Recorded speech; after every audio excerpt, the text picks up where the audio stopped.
Will be for the radio. Can you present yourself, just a band? Yes. For Radio Aligre. Radio Alig. Aligre. Say it again. Aligre. Elegant. Aligre. I can't say that. Okay, say Hello, it in English. Aligre. Illegal. Hello, this is Steve of the band Sonic Youth, and I'm the drummer talking to you on the radio. Well, that's all right. Okay, first question. You said in an interview. Me? Oh, persons perhaps. Someone in the band. Yeah, that the Daydream Nation LP was a political LP, and what is the Goo LP? The Goo LP is a LP concerning economic problems. Really? Yeah, it's a problem of a band being on an indie label and changing into being on a major label. Is it about you? So you had some Yeah. problem? No, it's just a natural progression that we went through, and so the Goo is sort of a document of that time. Mm. But I mean, we don't talk about it specifically. When Thurston says that Daydream is a political album, it's a very vague statement, you know. All right. And is it because you chose for Sonic Youth a special design for your records, for your t-shirts, very simple? Yeah. You chose why you chose this style? Not very finished, very. Oh yeah, just it's attractive to us because you know everything that you buy today is so like glossy and finished and it seems so pre-packaged, and it's like it's made to be pleasing to your eye, but everyone else has something just like it too, and it doesn't seem to be it doesn't really seem to be pleasing. It seems to be sort of fake. Yes. It's more simple. And so we show the tainted side of things. Mm. But you sell now a lot of records with the group. Yeah, but still it's not glossy and, you know, perfected. There's still a lot of holes in it. Because we find the holes attractive. Yes. Why did you decide for this cover, the drum? As all covers, it's something that's someone brought in, and it was the idea that everyone could agree with. Raymond Pettibone, the person who did the cover, is someone we're all very familiar with and friends with. He's done record sleeves for Black Flag and the Minutemen, which is a two very important groups in the United States, and also they sort of represent a really important time of American music, the early 80s to mid 80s. And he did posters and T-shirts, and also he's a fine artist. He does books and drawings in that style, and he's just someone we've always admired. And I heard that he makes films. Yes, he makes video films. Yes, Thurston and Kim have appeared in some of them. Great. Yeah, there's one actually that a lot of Goo is taken from. There's one called Sir Drone, and it's about the beginning of punk rock.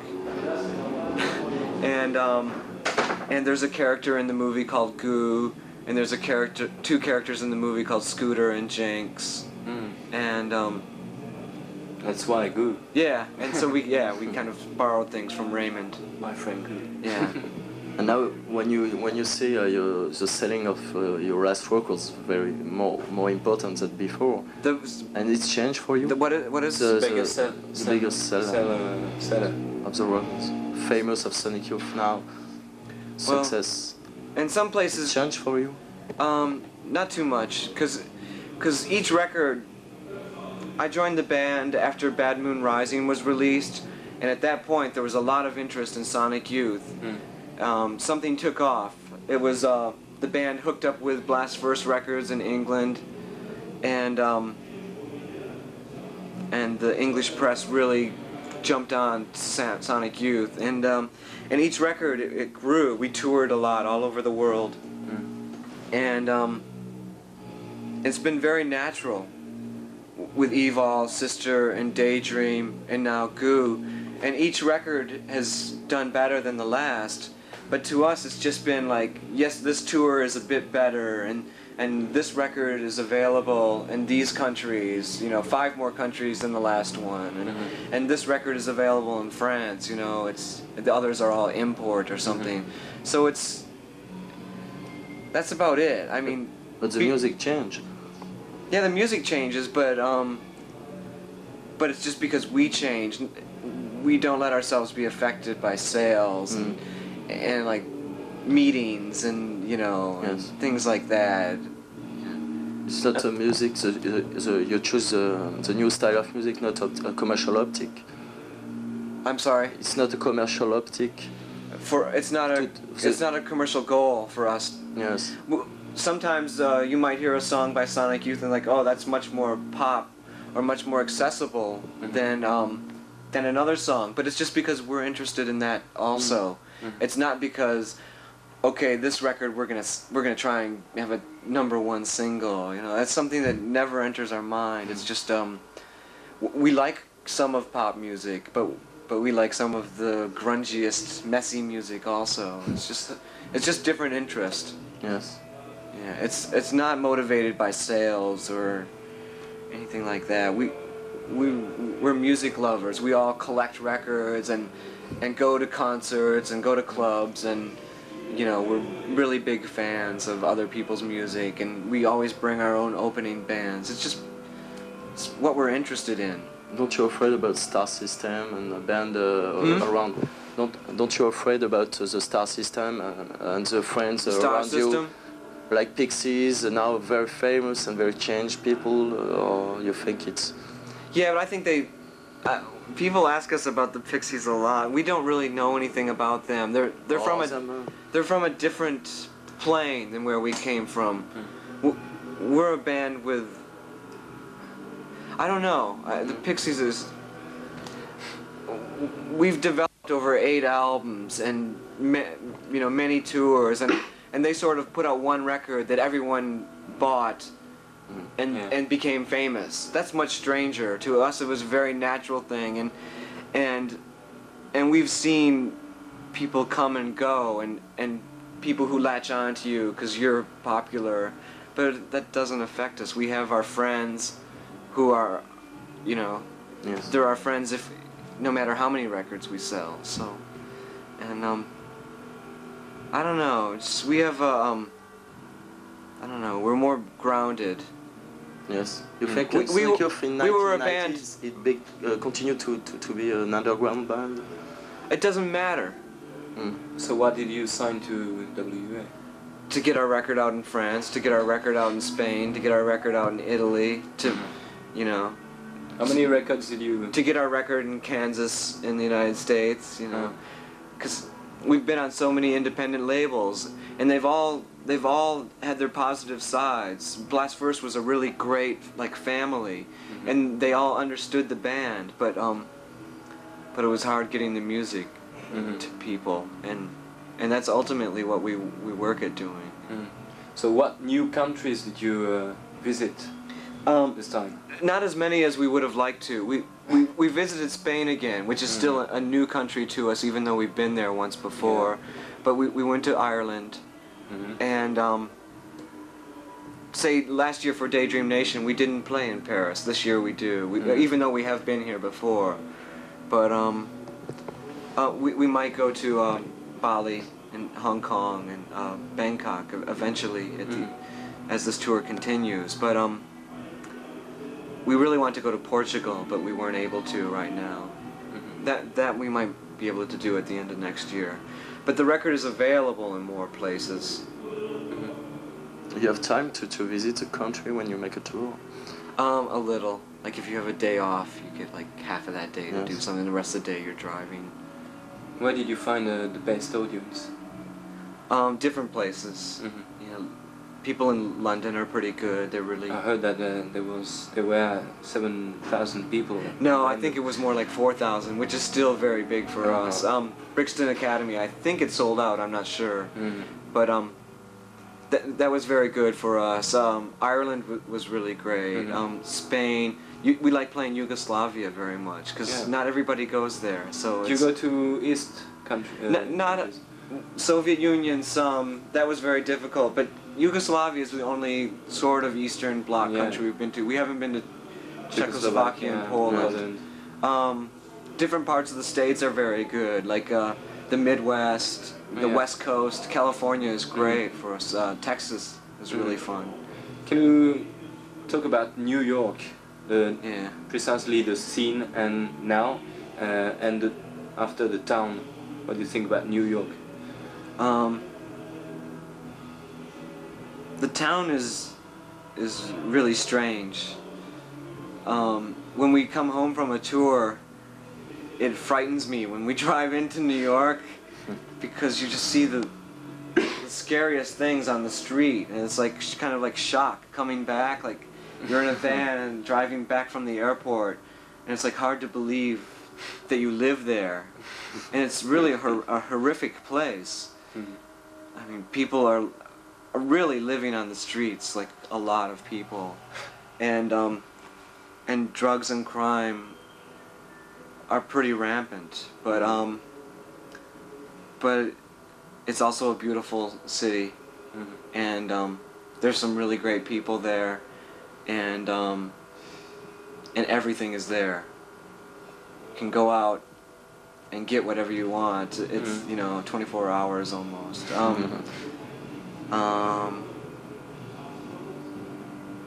But then once you've been there, like you home for 6 months, it's like you're inside a beast, and you don't recognize that you're in a dangerous place. It's like you walk the same streets that you walk every day, and you have your routine, and you kind of just have in the back of your mind that something really horrible could happen to you, like someone mugging you out of nowhere.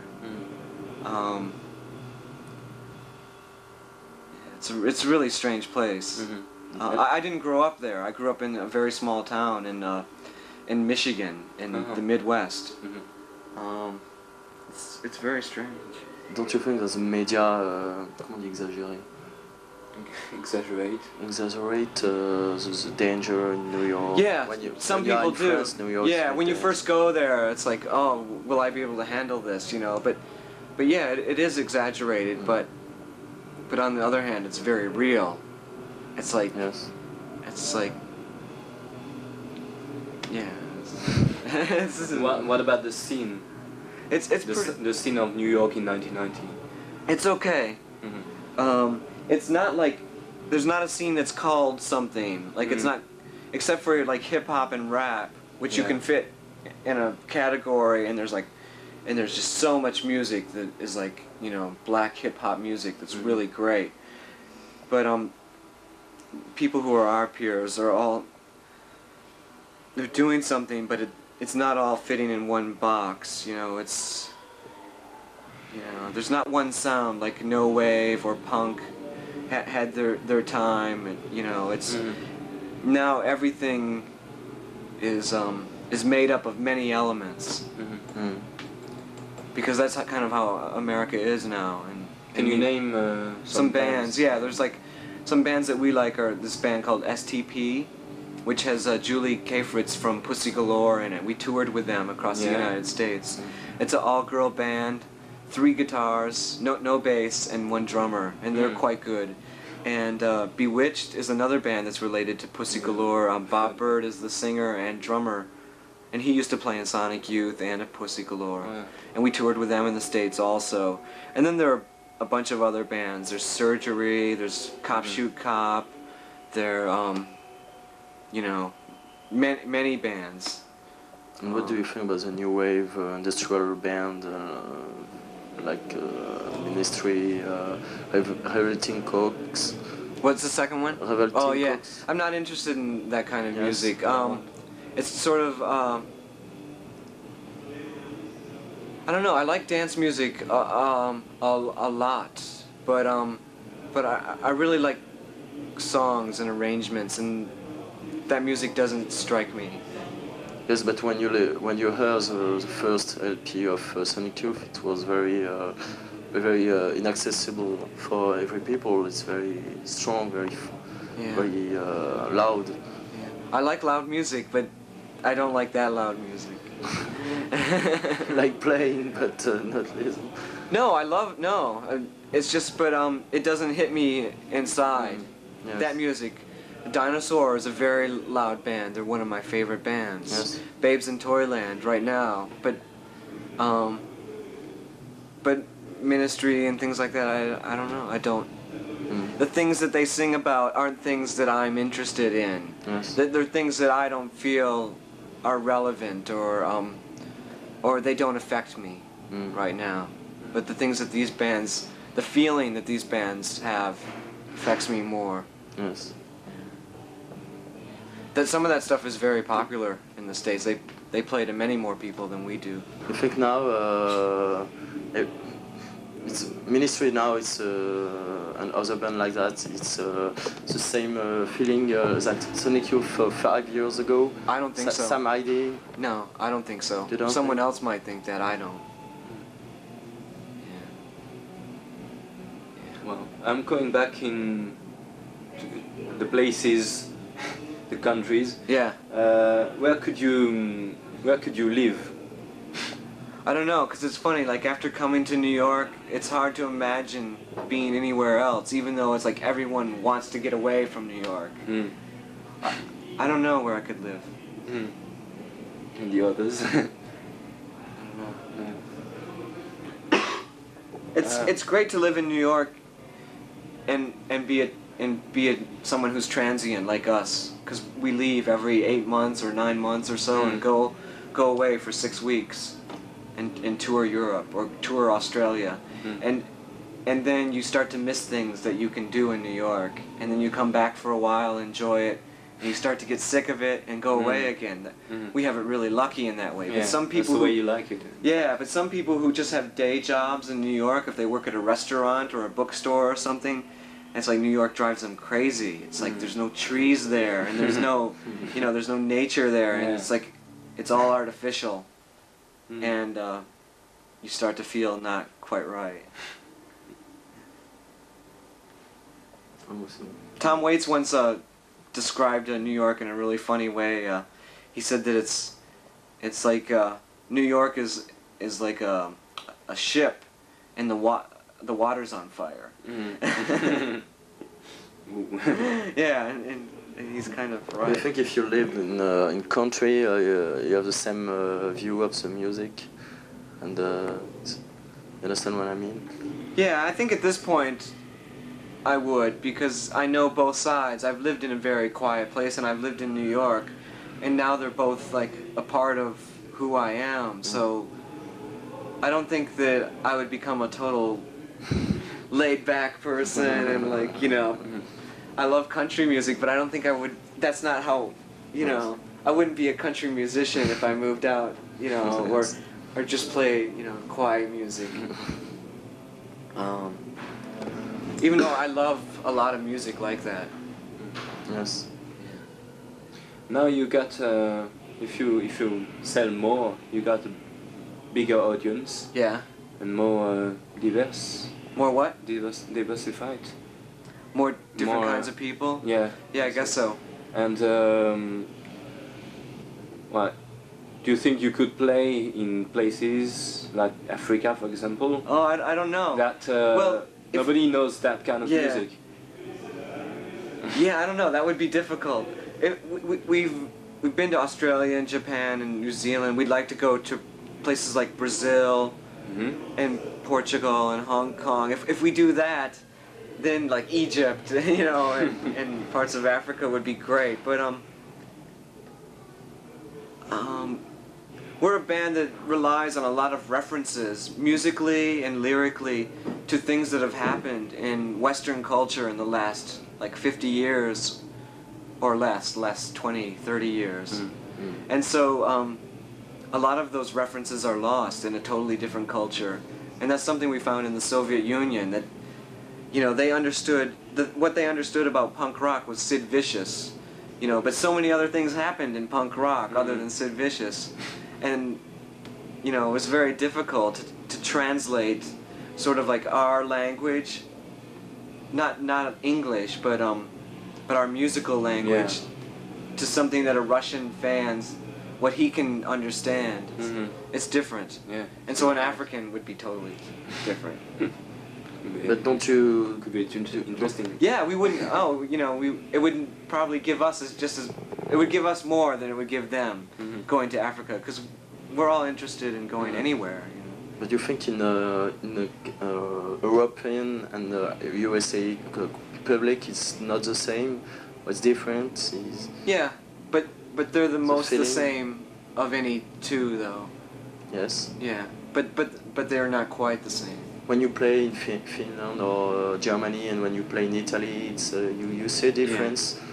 It is different, but also they come up and say, "Oh, I really like Mudhoney too." You know, yes, you know, or we love Nick Cave and the Bad Seeds, and like, you know, there's a lot of common ground. You know, there's a good exchange.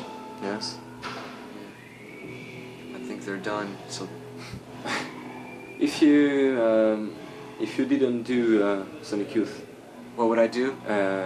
well, could you imagine what kind of music could you play?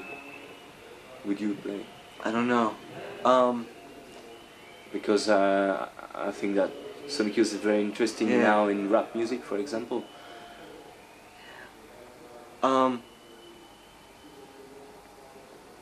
I don't know. What I don't know. It would happen. I would do something, but I can't predict. You know, maybe I would drum for Leonard Cohen. Or Neil Young. You know, I don't know. Yeah. Oh yeah, I love him very much. Yes. We might do some dates with him in the States. Yeah. The audience is very different, no? Yeah. Yeah, they would like throw bottles at us. You've done this cover for the Neil Young's LP, you know? Who did the cover? No, you did the cover. Oh yeah. Computer Age. Yeah, Computer Age. Yeah. It was great. Yeah, I like it. Yeah. Yeah.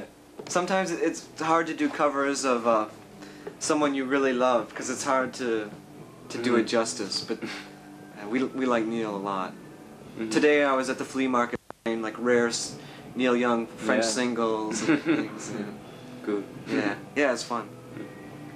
What do you think about France? Because It's strange to me. I've heard that the band, well, Sonic Youth, wasn't very happy in the last tours. Well, we like coming here and we want to play here a lot, but the last time we came we opened for Husker Du, and nowhere else in the world do we need to open for anyone. We can play anywhere we want. So it's kind of funny, you know, and we see that American bands that French people like, and it strikes us as sort of humorous, because they like bands like the Cramps and Johnny Thunders, and it seems like very all rock and roll. yeah, and also everybody like, and Americans like that music, but it's all like one very thin kind of rock and roll. In the States there's like, you know, there's this much kind of music there, and you know, it seems like all the bands that they like are wear black and like shoot heroin. You know, it's like, and it's kind of funny to us, but I mean, we like the Cramps too, but we like you know, other bands too, like Neil Young or something. But it's just very difficult to get a good show here, and this is probably the best one we've ever had. If we play well. But you know, what about the sound? I think the sound is okay. It's just they're trying to keep us down to a really ridiculous level, and we told them to fuck off, or else we won't play. Yeah. Yeah. But it's a very bad promoter here. Yeah. Yeah, we're very unhappy with They are him. very Yeah. fuckers. See, we come to Paris on, you know, we have a major label, we come to Paris, we're gonna play, and still we get problems, you know? Did the Pixies have these problems? I don't know. But, no, it's nothing against, like, anyone who lives in France and who would buy a Sonic Youth album. It's not like we don't like you, but it's just very difficult to play here. And there's a difference in culture, and so when we're in New York, we don't know, like, if this promoter is a good guy or not, and obviously we don't want to work with him the next time. Yeah. But next time you will work with us. With you? You Yeah. promote your own shows? Yeah, Yeah. I've done the Cows and God Buddies. Oh, good. We like the Cows. Last I know. May. I grew up I lived in a town where the God Bullies come from. I'm very good friends with the guitar player, but I don't like the band so much. Yeah, great. But there was nobody at the venue. I like the Cows a lot more. The God Bullies to me are sort of fakers. Because the singer, like 5 years ago, he was like pretending he was David Byrne, and this year Yeah. he's like, He he thinks he's Nick Cave or Mike Jarrah. You know, it's like, okay, what's your act next year? You know, I'm not so That's into them, true. but you don't have to know those things when you see a band from out of nowhere. Yeah. You don't know what he did 5 years ago. But to me, it's like, ugh, faker. Like, it's like someone who like puts on a different act every year. So. Okay, so That's if you want to... But yeah, yeah, we want to play Paris, and we want to do well here, but it's difficult. But it could be great if we could do something for you. Yeah. Could be better, I think. Because they are only interested in money here. Yeah. That's sometimes when you're hooked up with a major label, This place you deal with a lot of people like that, and we're used to dealing with people who are doing it because of the music. It's like, well, we want you to play here because we think you're good, or that you're an important band. When you play every time in concert, you have need a promoter, more commercial promoter, because more important space, more crowd. We need someone who can deal with getting like a good PA and good lights. Like we can't not have those things these days, which we used to not have. Look it up. But yeah, we do need we do have more needs. Yes, it's normal. Okay, then. Okay.